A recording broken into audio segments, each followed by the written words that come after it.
My name is Betsy Morrow, I should say. I'm the lead clinical dietitian at the Monroe St. Luke's Hospital. And I've worked there since 2016. The hospital opened in fall of 2016. I've been there since then. It's growing. It's going to grow even more. We're adding on. And my primary role is I am in clinical nutrition.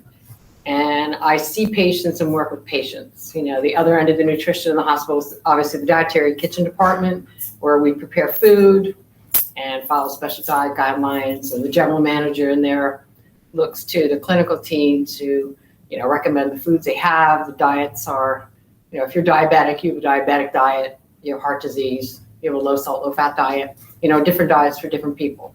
My job there is to see a patient, and when you're in the hospital, I take a look at why you're in the hospital. What is your illness bringing you there? What other health issues you might have at the time? I take a look at your labs. They do, if you get blood work done, your blood sugar and other labs that will affect your heart and your health at the time. And we look at how many calories you need and how much protein you need to heal or to maintain your health at the time. If you need surgery or something, your nutrition needs to change. And we assess them and make sure the diet the doctor prescribes to you is a correct diet. And then we check out, how are you eating? Are you eating adequately? Are you having trouble chewing? Do you need a tube feeding or IV nutrition? That's what I do with. It's very clinical, not at all with the food service end. So another, career at a hospital that would be called a dietitian could do would be that run that kitchen, manage those menus, and take care of the food service end. Okay, so I could do either thing, but I enjoy the clinical end, so that's what I do. I went to Catasauqua High School, down in the Lehigh Valley, and when I was in high school, I really wasn't sure what I wanted to do, but I knew I wanted to work in healthcare and help people. I love to cook, so I was very into fun, making food and pretty food, so I thought I wanted to go into catering, and serve meals and start my own little catering business, because I thought it'd be fun. But then I realized, honestly, I didn't want to get up at 4 a.m. and get ready for a brunch. It kind of made me think, I don't want to do that. And I like science to a point. I'm far from a chemist. And I enjoyed the healthcare field, like health class, biology, and things like that. And that's pretty much what geared me initially towards wanting to be a nurse. So when I was in high school, I took college preparation type classes. I took your basic standard graduate from high school class, and the things to prepare me to go on to college. And the one thing I can say I was weak in, because I took German for a couple of years, and then in my senior year, I picked up Spanish, and I got a little bored because it was like my senior year, and I was done taking what I needed. I probably should have taken more Spanish, which would be very useful in healthcare now. And actually just a variety of languages come in handy right now anyway for us, because we have such a diverse population. But that's one thing in high school I probably could be stronger with, multi-languages. In high school, I pretty much did everything I wanted. We had home ec. Home ec back then, I took wood shop too, but I learned to cook, learned to sew, but I liked the nutrition part again there, and that kind of interested me. But I really had this thing about being a nurse. So I applied to Hahnemann, which was a medical college, to be a nurse when I was in high school. And finances were tough in my family, so I had to look for funding. And I chose Hahnemann because it was only like an hour away. And I was going to go for nursing. But at the end of my senior year, my mother recommended, why don't you go see what nurses do and get a job where people have nurses. So I got a job in a nursing home, and I worked as a nurse's aide. And in the hospital, they're called personal care assistants, where we wash and bathe people, feed people, and I was that hands-on nurse's aide, personal care assistant.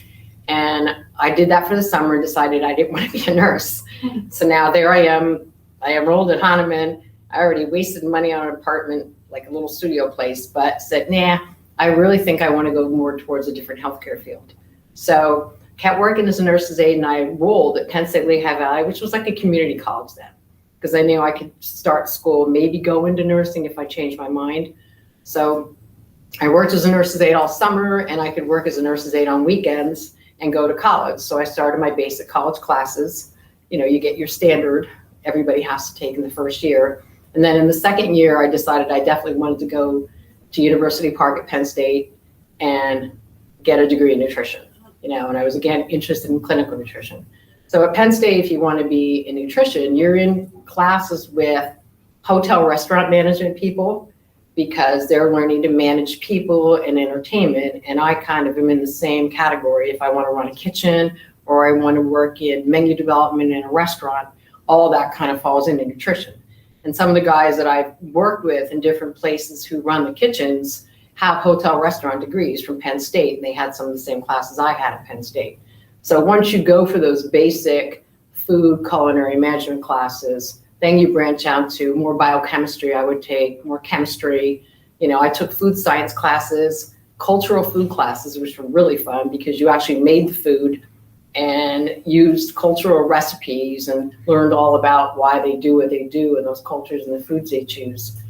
And, you find a lot of interest in that, but I'm kind of diverting here. But you'll learn healthcare personnel management when you go to school for nutrition. And I had management classes that taught me managing people, running things. One of the other courses you have to take is there's an eatery, a big eatery on campus. And this was my scariest class in college, except for presenting. But you actually had to plan a menu for this public cafeteria kind of eatery. And you had to plan the menu, price the menu, figure out every recipe, figure out how much food to order, and the public was going to come. You had to run the kitchen, make sure all the food was right, and do that. And that was one of your 3 credit classes, and that was the main project. So that was kind of fun, and it kind of prepared me a little more for I could do restaurant, hotel, or I could go into the healthcare field, which is what I chose, and be more specific. But once I finished my bachelor's degree at Penn State, to become a registered dietitian, you have to do an internship. And when I finished my bachelor's degree, I kind of had a lot of student loans and I couldn't go for the internship, which, you go and you work. And I have a student right now from Marywood University. She's an intern. And I've had students from Cedar Crest College. And there's also interns for nutrition that come from Sodexo. They have their own group of students that they take on and they provide experiences in the profession before they go on and get a registered dietitian exam. So you get some real experience on the job, you hone your skills and learn more and really learn what it's like to be a dietitian or what it's like to run a kitchen, because that's part of it. And then the third part is sanitation. So food safety is very important. Airlines have food safety, quality management people. There's a class called Serve Safe. If any of you ever known anybody that works in a restaurant or does cooking, they take a Serve Safe, and it's a food sanitation class. It's where you have to learn what are safe temperatures to cook food, and I need to know those, and what causes food poisoning if you eat a shellfish that's not appropriate or not properly packaged and shipped. You have to learn those bacteria, the temperatures to cook to kill things. So that's kind of another component of food and nutrition, the sanitation end. And people find real interesting jobs in that. And they teach Serve Safe classes in sanitation. Another field is food science that I could get into, and it's interesting, where you're developing products, researching, analyzing how many calories are in them, how much protein's in them, different vitamins and minerals. When everybody thinks of a dietitian, they think you're immediately going to get put on a diet. That's really not what we do. If you come to somebody for a weight management program, we talk about how much you need to eat. But if you have diabetes, everybody who has diabetes knows there is no cure for diabetes. What you do when you get diabetes is you manage it. So what you learn to do is take your medicine and manage what you eat to control your diabetes. And that's one of the things the dietitian works with patients. We have classes where we teach them what a carbohydrate is, what a serving is, and how that affects the medicine they take to control the diabetes. And you can be a diabetic and have good blood sugars and a real healthy lifestyle just by learning to manage it better that way. Nutrition is a big component. So we see a lot of that in the hospital, and we do a lot of outpatient education. We see patients at the hospital on Tuesdays. They get a referral for the doctor. They come in and they'll sit for an hour with the dietitian. You would record what you eat. Then I would take a look at what you eat, and I might notice you lack certain things, like the person that never eats fruits or vegetables. You're going to lack some vitamin A and vitamin C and general things like that. And, you just kind of say to people, well, you could kind of swap this out, make these changes, and that helps people eat and lead a better, healthier lifestyle. And that prevents problems down the road. People run into heart issues and kidney problems when they don't control diabetes. If you have high blood pressure, a healthy heart, healthy diet and watching your salt coupled with taking your medicine the doctor prescribes can really line a better, healthier future for people. So that's a lot of what we do and partner with other healthcare providers. We work with speech therapy. If you're a person who is chewing and swallowing trouble, the dietitian will notice, she's having trouble chewing, or maybe when they swallow, they're having trouble. So a speech therapist would come on board and assess the patient's chewing and swallowing ability. If they find they have trouble, then it's part of the dietitian and the food service department is to tailor their diet and menu so they can chew and swallow it safely and get good nutrition. And you work with occupational therapy when you have a person who can't feed themselves well, or with certain diseases, with tremors, or just a disability. We learn how to, alter food so they can eat it with their fingers and never have to hold a utensil and keep good nutrition going. So there's just different avenues that we can affect a person's life, and clinical nutrition is real important, and you can also reach into the area where a person can't eat when we feed you with a tube feeding. So that's when we do a lot of math, but we use calculators, and it's basic math and calculating calories and knowing what kind of formula to give a baby, what kind of formula to put in a tube to feed a tube feeding patient. Those things are all kind of how you use different schools and why we need biochemistry, organic chemistry, and inorganic chemistry when we go to college. Nurses take some of those courses, but we need even more of the chemistry and biochem, because the way your body burns calories, makes protein, is all biochemical things that occur in your body. And that stuff's really interesting. I like that. There's research in nutrition you could also do, which is another area, which I'm sure anytime we read about, I'm sure you see on the internet or any of your social media, trendy foods, things to eat, things not to eat, trendy diets, obviously those aren't necessarily coming from good sources. Anybody can say anything on the internet, you guys know that. And you just kind of want to make sure it's good source and you're getting good, healthy information.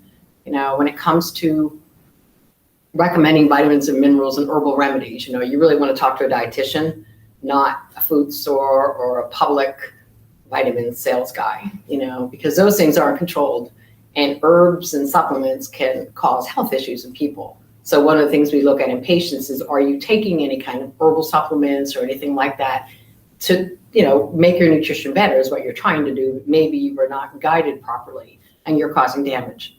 So those are the things we have to look at, when it comes to patients. I'm kind of bouncing around. No, that's okay. Very thorough. It's fun.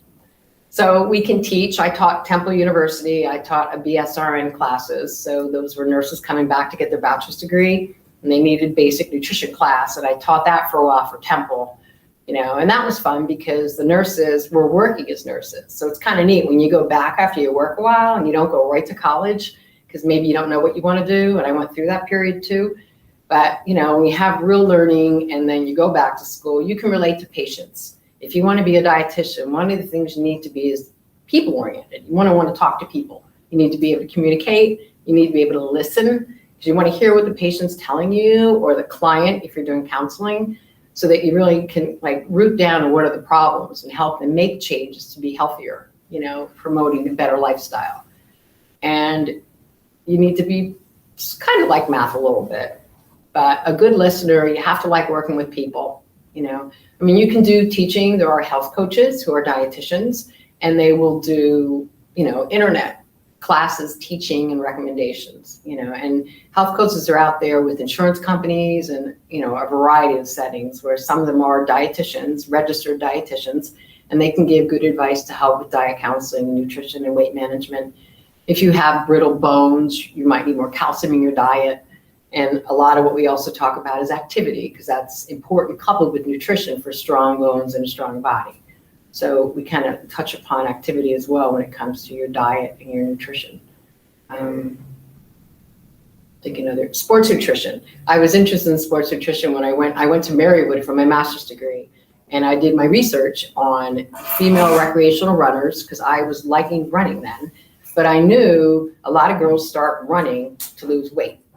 And a lot of those girls are misguided and not really educated. So, you pick up the Neat magazine that's got a crazy diet in it and you start running. And you're really not doing healthy things to change. And you kind of can get on a cycle of just burning calories, not building muscle, and it's not good for your bones if your diet's not good, and you can make a lot of changes. So I did my research for my thesis on that, and it basically came down to, I went to a bunch of runs and handed out surveys. I'm old, so it was pretty basic. I did run computer stats, but I gave surveys out to the runners and said, where do you learn how to eat? Where do you learn your nutrition? Where do you get your info? And majority was magazines. And I mean, there's a whole lot more now. There's Prevention Magazine and a lot more health geared magazines, but there weren't always such good sources, and it's like social media. Again, you could pick up the wrong magazine, you could go to a bad website. You really need to know where you're going to get your information. And I initially thought sports nutrition would be a fun career. You can work with NFL football teams, you can work with college teams. We have dietitians that work with our sports medicine group with high schools, kind of talk to the football teams. The gal that worked with me up at Monroe now does sports. She's doing more sports medicines with schools and colleges, and other avenues that you can work in besides sports, like I said, is food science, airline service. You could be a corporate wellness dietitian, where a lot of corporations are promoting their employees make healthy moves. Go to the gym, exercise, record exercise, change your food habits. You do a survey, how many times a day do you eat fruits and vegetables? Dietitians will give talks to help groups, look at how are you eating? Are you really doing what you should do? And you've all heard of My Plate. Like, I use My Plate with my patients. That's like the most clear, simple, this is what you need to do. Like, has everyone worked cover on My that. Plate before? And do you learn that in health, right? Half your plate should be like veggies, quarter starch, quarter protein. It's like a government website, very basic. Anybody can do it, and I'll get right down to that with people, I mean, and sometimes all we talk about is portions. Somebody wants to lose weight, think about what you're doing and they'll tell me, and it's very simple. Other times it's a lot more scientific, and you got to look at their labs and their blood work and, help them through things. People don't realize what they eat and what it really is, When you talk to somebody about high salt foods, like we all hear, I had a lady call me today to make an appointment to see a dietitian as an outpatient, and she brought up processed foods. Well, what we need to know is, if you buy a bag of washed spinach, that's processed, but it's good. It's a healthy processed food. It's not boxed macaroni and cheese, which is high in salt. So that's the kind of thing you need to think about when you point out to people. Do you have a comment? I'm sorry if I said it too early, but I gotta use it. So I just wanted No, to go ahead. ask, so have you ever had cases where you've had a lot of difficulty explaining patient needs to change weight in a hospital setting? Have you ever had what you do to deal with really difficult patients, or how was your strategy for that? If they're difficult, Yeah, their family would be difficult too. oh, yes. Oh, yes, that happens. Let me think of a recent example. I will have I've had a patient who came in, and there's a blood test that every 3 months you can do just a blood test and see how someone manages their diabetes, versus if you heard of people sticking their finger every day, getting their blood work done. This is a test that looks back over 3 months and averages. And a lady came in, and if this is a high number, you risk for infection. You're not going to heal well.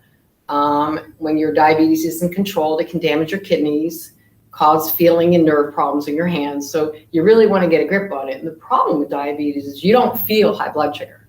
You can be walking around with diabetes and you don't know it. There are symptoms, but once you talk to somebody and they're like, yeah, I do have that, it helps you get diagnosed. But I've had people say, oh, I can read it in the internet. I don't need your information, and that lady was back in a month. She didn't heal her wound. Her sugars were high, because if you don't really manage it, and sometimes people just don't want to hear it. They're in the hospital. They had a heart attack, okay? All they know is their life just came to an abrupt halt. Oh my gosh, I was out, I thought I was fine, and I fell over. And I had a heart attack, and that's really hard to process. And a patient could really be dealing with that, And when I come walking in, Little Miss Nutrition, they're like, yeah, I don't care what you say. Am I going to live? Is this going to happen again? Is like a big part of what you're dealing with. So sometimes, we kind of have to walk in, and I will say, what do you normally do? And sometimes I have to come back the next day. I'll come back. I'll say, look, you know what? I'll come back. And maybe when they've had some tests done and the doctors put their minds at ease, we have a plan. This is what we're going to do to make you better. I can come in and say, this coupled with your medicine, and then people will be accepting and definitely do better. And I see people improve. There's nothing more thrilling than a diabetic who comes back with a better lab value. I'm like, great, you did the things we talked about, and sometimes I had a lady who had a learning disability and she had trouble, and she was supposed to lose weight, and someone brought her in and she loved soda, and she would go buy her soda at Walmart. And I think my coworkers think I'm nuts. And I'm like, so I told her, now when you walk to Walmart for that soda, I want you to walk around the parking lot 2 times. Every time you go for it. Because I was trying to get her to exercise. So I was trying to incorporate activity, and you can be very creative with it. It's like I have folks that say I work at home, I sit all day on a computer, I'm gaining weight, diabetic, it's unhealthy. I say, because I'm very old fashioned partially, do you have an ironing board? I can't afford a stand-up desk, but if you have an ironing board in the house, you can just set your laptop on that ironing board and stand for a while you do your work and you work at home. Like, there's just different avenues to work with lifestyles, work with people, and you can't set a goal for someone unless they're a part of it, so you can't walk in and tell people you should do this, be it a diet or a medical thing. You kind of have to work with them, and it's nice because you have to eat. People have to eat. When you talk about someone with a drinking problem, they can stop drinking and we can live. But with somebody with an eating problem, you have to eat. So food and nutrition are a part of socialization and fun, happy times. Every time we have a social event, it's geared around food. So it's really, really hard to tell the grandma who has diabetes, whose little granddaughter is having a big birthday party on Sunday, and they're going to have cake and ice cream. It's like, just have a little piece. You can enjoy the socialization. And it's hard for people to grasp, but once they make changes and they start adapting things and they feel better, because you will feel better, they can start to gradually alter their behaviors and their ways, and they find good outcomes in it. So it is a good way to go. Bye-bye. But there are often, and someone comes in the hospital and they've just been told they have cancer. They don't have an appetite. I need to talk to them about replenishing their nutrition. You've all heard of Ensures and Boosts. There's a lot of marketing about that kind of stuff. But sometimes they don't like those, and then you make alternative suggestions, like have a milkshake, drink carnation instant breakfast drink, eat cheesecake, find whatever is good calories to help you along. So it depends what you're counseling the person on. Sometimes you just want them to eat. And people have said to me when they're 70, all my life they told me not to eat fat, not to eat sweets. You're telling me now to do it because now you have a health issue and now you need calories. So it's something you really juggle, and you have to work with the lifestyle, the place the person is in life, and what's going on. So that can be challenging, so you kind of have to get people to open up to you to find out what they're really doing at home so you can make real recommendations to help them. And I'm trying to think of other avenues. I'm trying to think. To be an author of cookbooks. Dietitians do that. They develop recipes. They do recipe analysis for restaurants, menu development. They work with, food shows where to make food look pretty on a plate, you have to, and I work with this when I work for Sodexo. I worked with them for many years, and I did all kinds of things as regional, and I would go do sales things, but, they actually spray things on food to make it shiny and look pretty, to demonstrate something they're going to put in a menu and that. So that's another avenue and a job. Private practice counseling, like if you really want to talk to people about weight management or diabetes, if you have kidney failure and you need hemodialysis, which is artificial kidneys going through 3 days a week, there's a dietitian where you get dialysis. They work and specialize in renal functions in a renal diet, because you have totally different needs when you're getting hemodialysis for kidney failure. Again, being a salesperson, you can work in a corrections institute. We have dietitians in prisons. We have dietitians in hospitals. Colleges have dietitians run cafeterias, your dorm room, dining halls. There's always dietitians involved in those. For a period of time, I worked for a county home, and we did Meals on Wheels menus and congregate feeding centers where you go as a senior citizen, and they can go to like a local club or a local church, and they gather and they have a cooked meal provided by the same people that do Meals on Wheels or congregate feeding. I planned menus, and you have to calculate vitamins to meet the government regulations for those menus. And in those settings, in a congregate center, or even a Head Start program, dietitians come in and do education to help seniors, promote healthy eating and what to do on a limited income or when you're limited mobility. They get Meals on Wheels, but you kind of want to talk to them about the snacks in the cabinet between meals, because that's where things can go wrong. You can eat 3 perfect meals, but then they tell me, well, I eat chips and pretzels and cookies. Not extra dessert, right? Yeah. Yeah. And what do they drink? Today, Gatorade is very popular, but Gatorade is not good for everybody. It's got sugar, it's got salt. So when I'm talking to a person with heart disease, I don't want them gulping down Gatorade.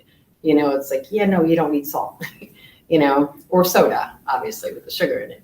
But you also have to be careful of other things, and being a vegetarian is very popular today. But you need to make sure, if you want to be a vegetarian, you balance foods so your body can make complete proteins so you're properly nourished.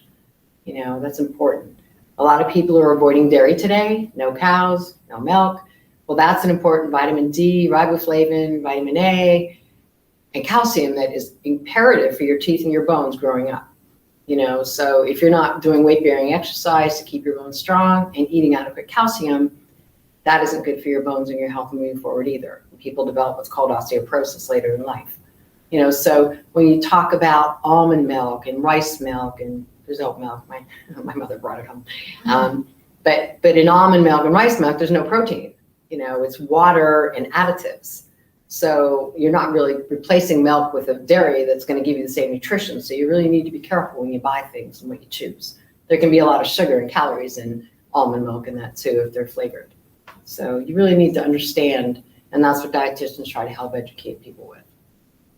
It's really an interesting field. I didn't necessarily know that all of those things were involved in it, because I feel like it may be an underlooked kind of profession. And I think people hate when I walk in the room because most currently, obviously, you're hearing kids saying like, oh, I'm interested in doing this, I'm interested in doing this, and I don't think that they realize that this is an avenue and what it entails, and still being able to be such a strong influence in patient healthcare. So. Yeah, and nutrition it's a huge field. It really is. Whether you're teaching in universities or doing research, like I said, or just editing magazines and nutrition journals, there's a lot out there.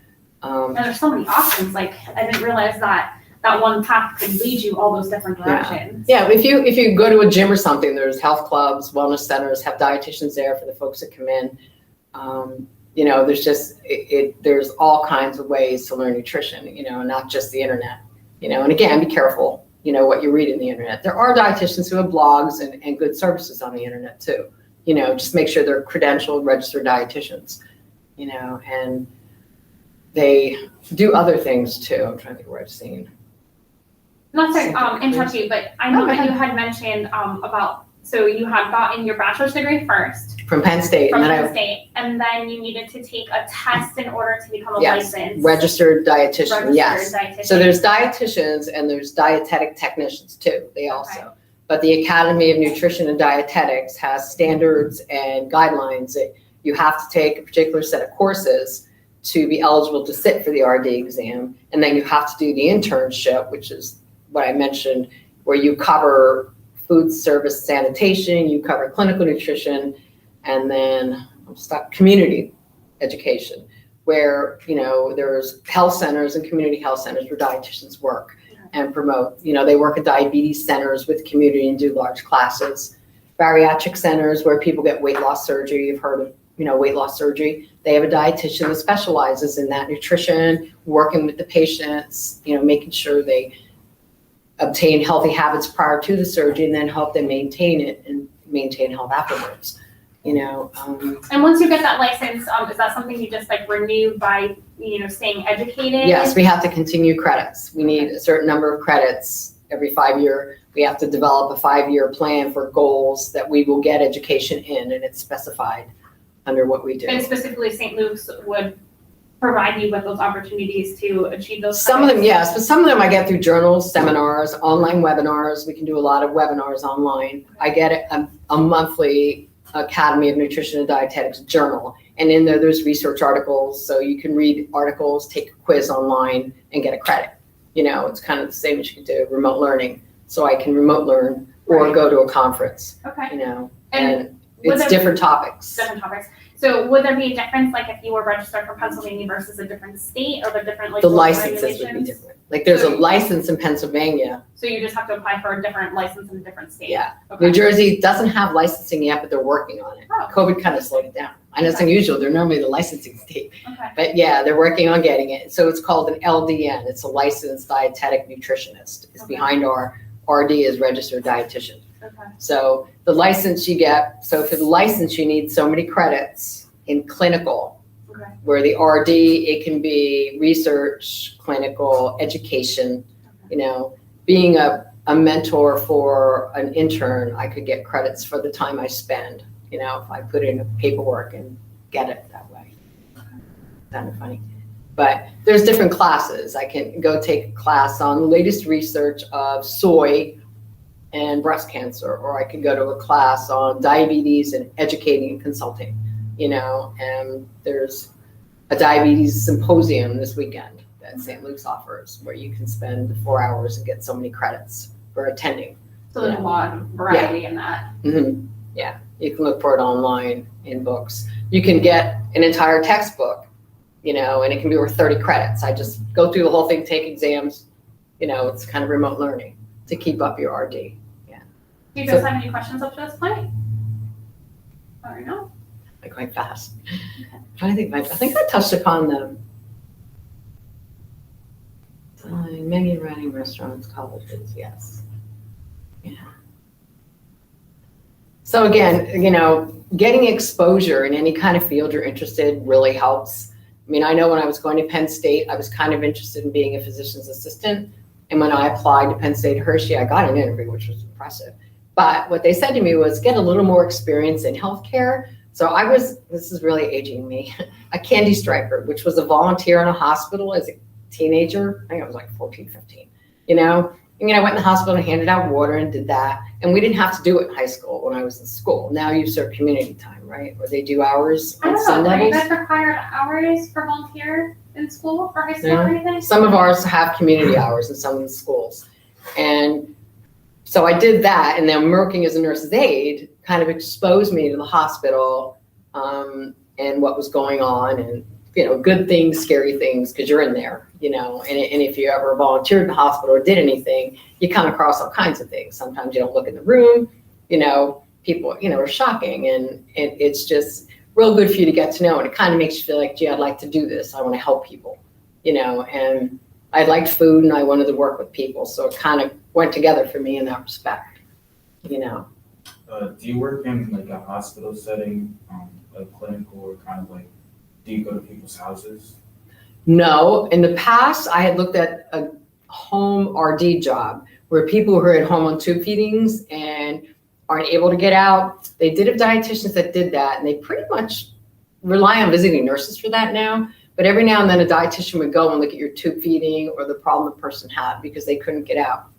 And that's a struggle, because when somebody's in their house or they're bedbound, for me to know how much they weigh, which is part of how I calculate your calories and your protein you need and other vitamins and nutrients, you know, it's hard. And those people really, it's a need, because, you know, I have people call and say, my wife's in a tube feeding because if someone has a stroke and they can't swallow anymore, they'll get a tube feeding.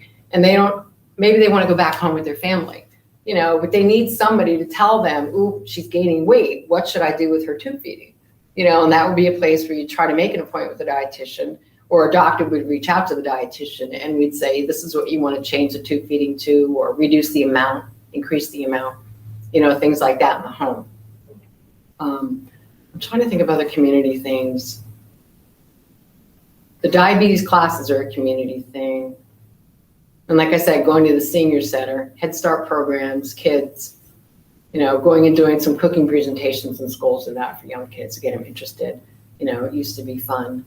When I worked in long-term care, I used to do like nutrition trivia games, and it'd be amazing. And you'd be surprised if you'd walk in a room with a bunch of fruit that people have never heard of, you know, and that was probably my most fun. You know, taking a star fruit and a mango that these people in their 80s had never seen. You know, it was just like a small farm area where I was, and it was interesting and fun. You know, I mean, they learn a lot. It's a new food to eat, you know, something to add to the table. their next social event, so it's fun. Again, food is sustaining us. It's part of life. So it's real important that we do it right. And it's unfortunate when people can't just eat whatever they want anymore because they have health issues. That's tough. You really have to appreciate that, yeah, I want that, and it's going to keep coming in front of me everywhere I go. So you have to learn to modify what they eat, how much they eat, just to give them a better life chance. I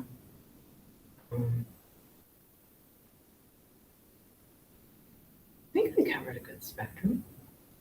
What would you say would be like a negative about your job? Is there anything that? It can be sad. Okay. Obviously, working in a hospital, and sometimes if somebody can't chew or swallow anymore and they're very old and they don't want a tube feeding, but the family wants them to get a tube feeding, those are social challenges that we deal with, and interpersonal struggles and family things. It's hard.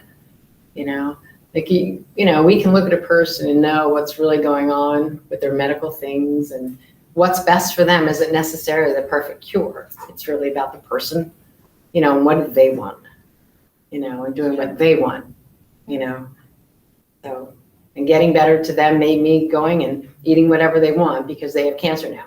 Then be it, Sometimes you have to look at quality of life and everything you do. So we try to maintain that and live every day that way, And you tell people that.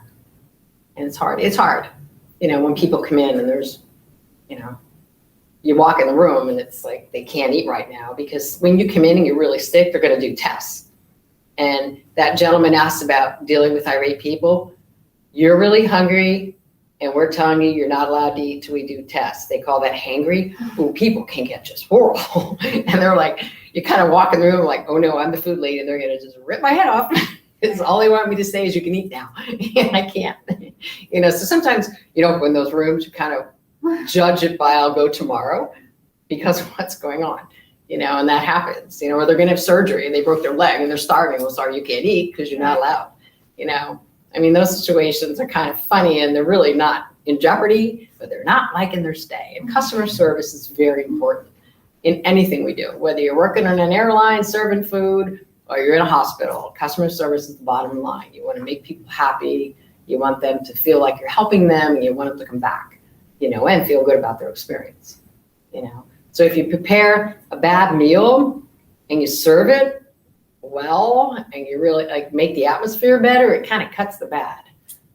Sometimes there's recovery in those respects too. Because when you're on a real restricted diet in the hospital and you say it's bland because we have no sodium in it and no spices because other people don't want spice, and you're like, this tastes like nothing. Well, sorry, we can't throw curry and hot sauce in it. We're not allowed to. So, that's a tough part, dealing with people not being happy with the food. And it's not that it's not a good cook or it's not good food. We just don't throw all that spice in that you're used to at home, So that can make you unpopular. And they blame the dietitian because they think I put them on the diet. And sometimes I do, but the doctor orders it. So you work really heavily with all different doctors, nurses, everybody. Mm-hmm. It's a joint kind of effort, we're seeing in all of our people speaking. Yes. And the families who are there, maybe trying to get the people to eat or feed the people, or they're telling you what they won't eat, if we serve you a meal, everything you don't like and you're not able to tell me right now, we call a family and rely on a family, say, my mother would never touch that. Okay, good. Now I know why she's not eating. Sometimes you got to change things. And listen to what the family tells you the patient can't say at the time. So, and then sometimes they need those supplements because they can't eat. And we give them the Ensure or the Boost, or we have different shakes. If people have swallowing trouble, we give them something that's never gets thin like water. It can be thick like pudding, even when it's warm. So that's one of the things we work with swallowing and strokes, speech. I know that this can vary across your discipline and state, but can you give them a general idea of maybe an idea of a salary range from Ooh, wow. I don't know if you can. I guess it depends. Yeah, I don't know where they start now. I've been around so long. I haven't hired lately. That's okay if you can't. I was just curious because, we've been having a lot of physicians come and speak or physical therapists come and speak. Physical therapy, those are good. Yeah, those are good occupations and careers. I don't know why I want to say, I'm really kind of guessing. We can look on like. Yeah, I know, you can look at an internet average, and it does depend on where you are and what you are. Right. Obviously, if I get down to Philly and I work in a hospital, I'm gonna make 10,000 more a year than I'm gonna make around here, Right. you know? But, I mean, when the students come out, I'm gonna say I've seen stuff like 50-ish. But like, you're not experienced. Now, what's changing in the profession for registered dietitians is, as of 2024, you have to have a master's sit for the registered dietitian exam. So what they're doing now is they're gearing schools so that they have the program where you're doing that internship you need to take the exam while you do your master's degree.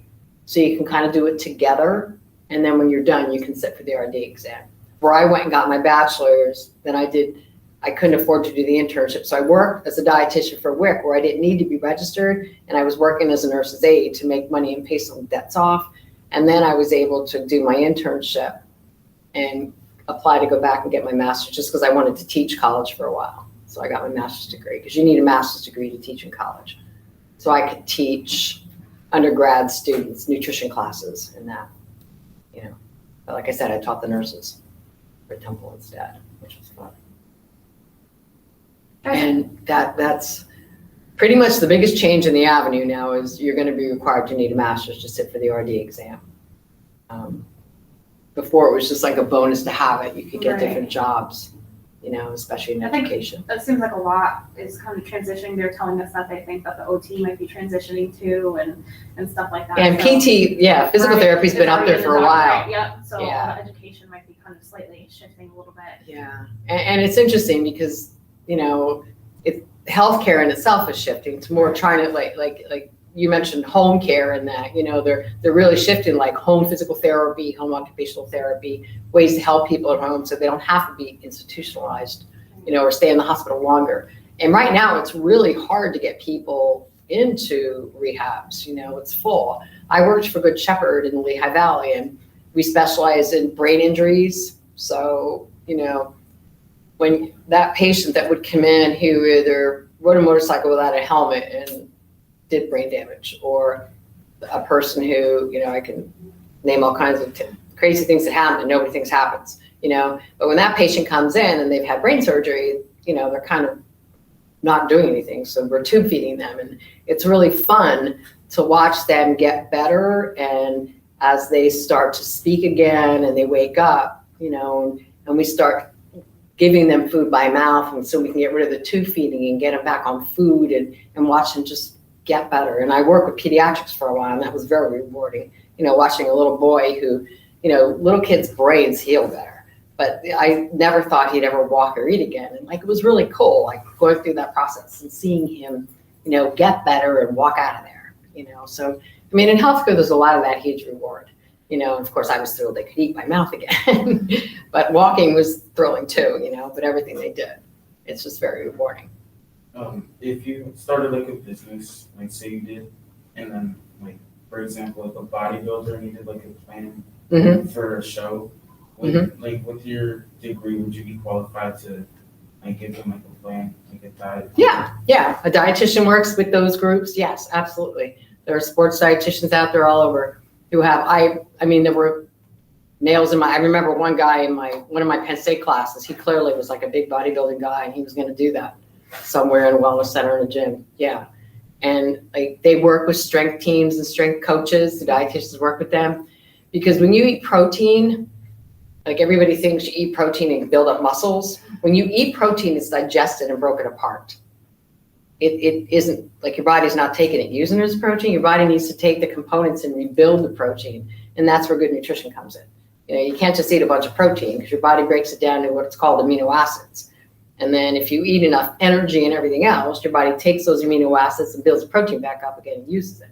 You know, so there's a lot to it. But like you pointed out, that particular sport, you know, there's strengthening and repletion. Like after you work out, people grab all kinds of supplements, like Gatorade and that, for rehydration and that. But, you know, I used to tell people, if you're going to go take a good run, low-fat chocolate milk's got carbs and protein in it to help muscle rebuild right after you work out. You got the protein and the carbs present in cheap chocolate milk. Like, boom.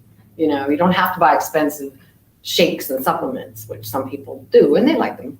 but that's where you would look for a guy like that who's going to work with that team and those bodybuilders to plan a big calorie menu. It's like training camp for an NFL team. Somebody develops those meals, the right amount of calories to replenish everything they burn and use out there on that field. And dietitians are hired to do that. And baseball teams, there's corporate dietitians in businesses and in sports. So they're out there on all levels like that. And people have private counseling for it. They'll work with the wellness center. You'll see they have a dietitian on hand you can set up a consult with to work with you while you work with trainers in a gym and a dietitian. That's all around. Any other questions you guys can think of? Like our brain while she's here, right? I pretty rambled through. No, that's good though. I mean, like I said, they're very thorough. I was kicking all over in my head, but not very. No, that's good. Not real. Anything else about school or education wise? There's more and more nutrition schools. I know when I went to Penn State, there weren't many choices. I mean, it was Philly, 2 in Philly and Penn State, but then Marywood, Cedar Crest College in Allentown. Now you can go to more places. And of course, there's a bunch of online too as well that I see all the time, And I did a class, distance, if you will, like the one I try to catch up on 3 credits in the summer once, and it was the same thing. I just had to be proctored to take my tests and get a 3-credit course. Right. There used to be the Dairy Council was around. Dietitians work for the Dairy Council and do education for them. I haven't seen anyone from there in a while. But there's always a need. Babies will always need formula. All that stuff's real important. That's all looked at and managed. Some dietitians do sales for those things too. Can't think of anything else. Go ahead. During like your college years, what kind of like science and math courses did you have to take? Well, the science was like chemistry and biochemistry. And biochemistry scared me right out of the room because I had biochemistry at Penn State and I did terrible. I ended up wanting to cry and quit school. But, then I got a really good professor when I went to Marywood and I loved the class because he could talk about the biochemistry and incorporate it into your muscle and the chemical reaction that occurred when your muscle expanded and what you did and how the energy was used. And I found that really interesting, And when you look at how your liver functions and how food is digested, that's biochemistry. You need vitamins present to make a chemical reaction occur. And if you lack things, you don't digest right or your liver doesn't work right. So there's a whole lot of chemistry in there that's important. Obviously anatomy and physiology, I remember dissecting my cat, and knowing all the parts and the veins and the organs and, and studying it, memorizing all the body parts, because that's also real important in nutrition and energy formation. Sociology and psychology a little bit. We had to do basic stuff in that. No calculus. I didn't need anything like calculus, which scared me in high school. But, you did some analysis and statistics that were part of sociology, and we would study different populations in that, because you would compare. There's research articles on, Native tribes and things where there are food deficits and how they meet needs or how they cure hunger and starvation, So we got into a lot of sociology in that for those things. But the science was all very applicable, it made sense. And then there was nutrition. There was cultural foods, food science, diet, nutrition therapy, where you learned about tube feedings and IV nutrition when we feed an IV directly into your veins because your stomach can't be used, and that's chemistry. It's mostly math for me. I just calculate out, amino acids and fat and carbs, and they mix it in a solution in a bag and they run it in your veins. And I'm making it simple, but for the dietitian, it's the guy in the IV lab in the pharmacy. He's the guy, the real tech part, but you learn that, but just think about a lot of biology, obviously, because it's human nutrition. Unless you spin off in that food science end and the research end.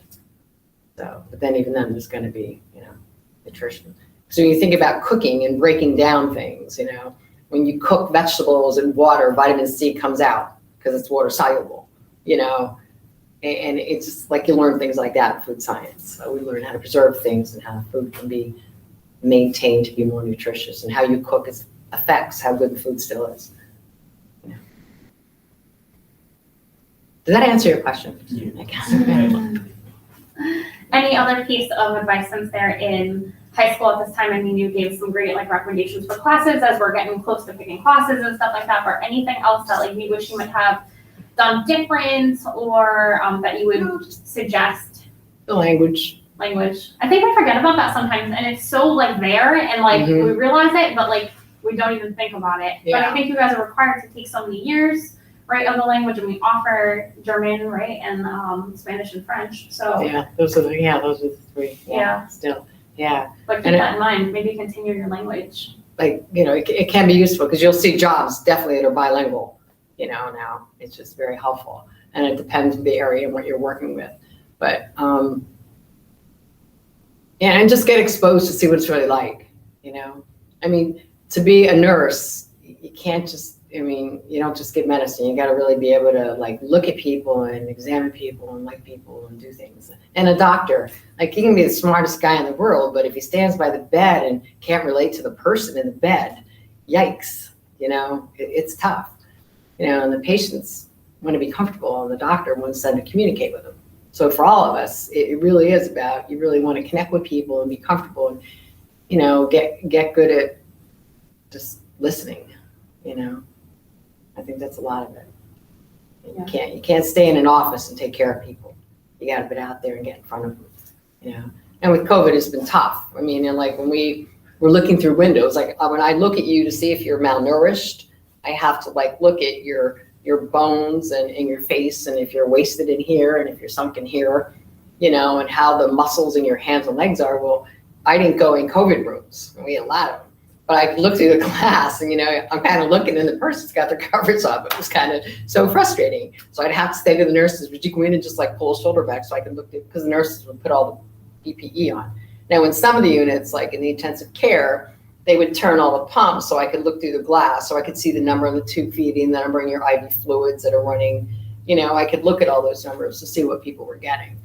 But, that was like a real reality where, wow, you can't really connect with people and talk to them about it. So how am I helping you learn to manage your disease state by changing your diet if I can't talk to you? So that was the thing. And you talk on the phone to people, but they don't answer it all the time, or they don't feel good. You're sick. Like the craziest thing I do is I walk in and say, how's your appetite? Well, it's horrible. I feel like crap, because we're real sick. Who eats when they're sick?